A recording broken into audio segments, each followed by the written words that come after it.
The vast majority of people who start companies are not entrepreneurs. They are technicians. They're very good at their respective craft. They're good at building things, electrical work, photography. An entrepreneur is a technician of business, and that's the difference.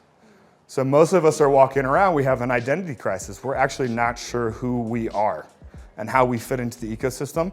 And so we have to get properly rooted in what is our place in our company in order to make it successful and ultimately scalable, right? That's the difference. Business builders own assets. They own self-managing companies that can ultimately operate without them. I always called it the get hit by a bus theory. Could I get hit by a bus tomorrow?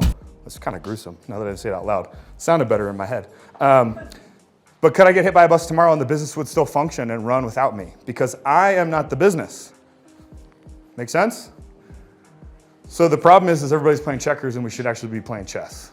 How many people play chess in here? Cool, so there's also half of this room that doesn't understand how any of these pieces work. And if you try to play, it like checkers, you're gonna lose, right? So ultimately what I want you to do is I want you to change your mindset. Okay, you are a business builder. You're not growing anything, right? Plus it's hard to tend a garden that doesn't exist, right? You're a business builder, and you're building a company throughout this business life cycle. Who knows what the business life cycle chart looks like? How many people have seen this before? Some have, some haven't, right?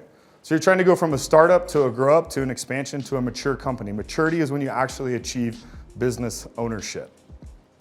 What does that look like?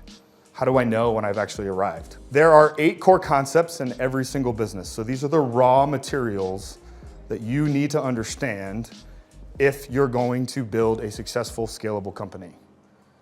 They are leadership, finance, operations, growth, product, service, sales, and marketing.